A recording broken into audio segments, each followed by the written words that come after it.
Assalamualaikum warahmatullahi wabarakatuh. Saya Muhammad Solihin, calon guru penggerak angkatan 5 dari Kabupaten Purwakarta. Pada kesempatan kali ini, saya akan memaparkan koneksi antar materi modul 2.2 pembelajaran sosial dan emosional.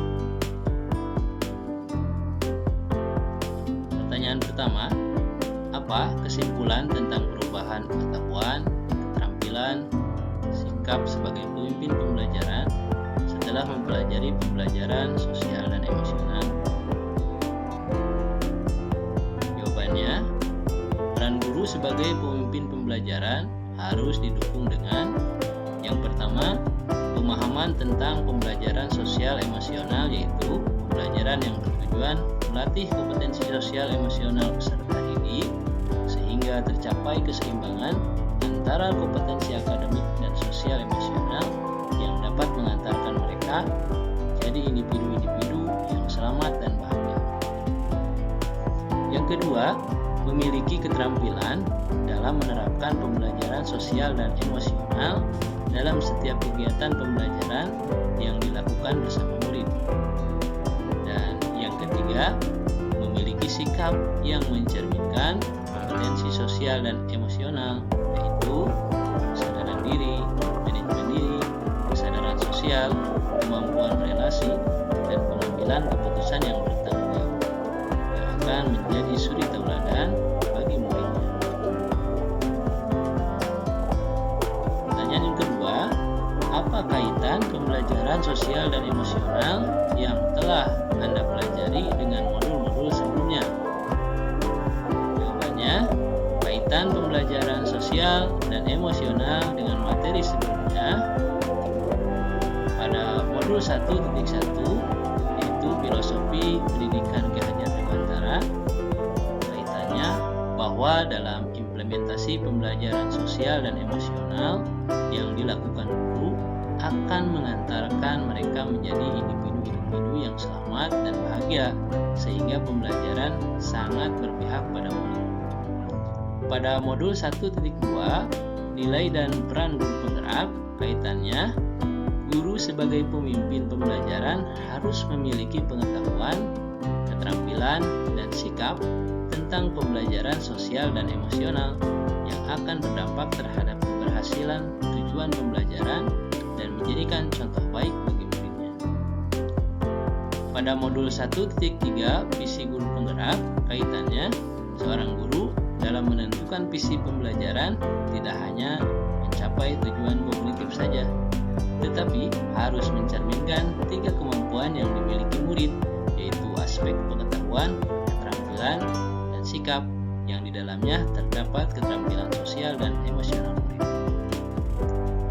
Pada modul 1.4, budaya positif, kaitannya dalam menciptakan budaya positif di sekolah, guru harus memiliki kompetensi sosial dan emosional yang akan berdampak terhadap pelayanan pembelajaran yang akan ia lakukan bersama murid, sehingga murid merasa aman dan nyaman dalam pembelajaran.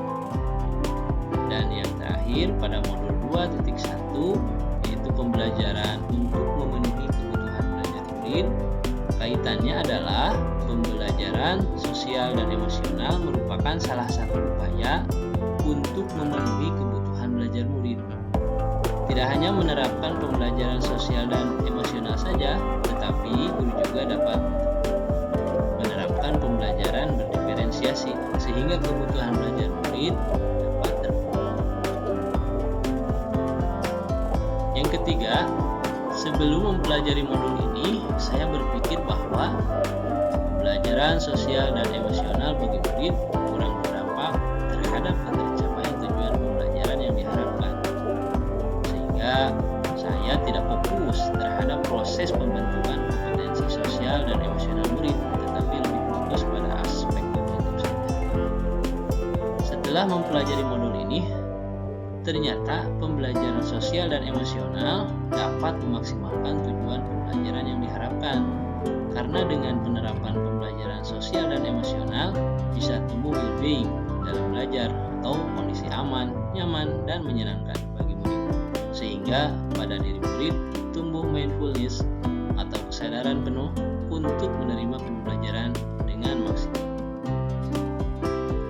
Yang keempat, berkaitan dengan kebutuhan belajar dan lingkungan yang aman dan nyaman untuk memfasilitasi seluruh individu di sekolah agar dapat meningkatkan kompetensi akademik maupun kesejahteraan psikologis atau well-being.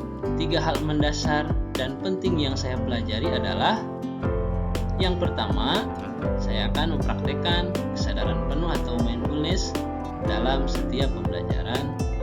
Yang kedua, saya akan memahami 5 kompetensi sosial emosional, yaitu kesadaran diri, manajemen diri, kesadaran sosial, keterampilan berelasi, dan pengambilan keputusan yang bertanggung jawab.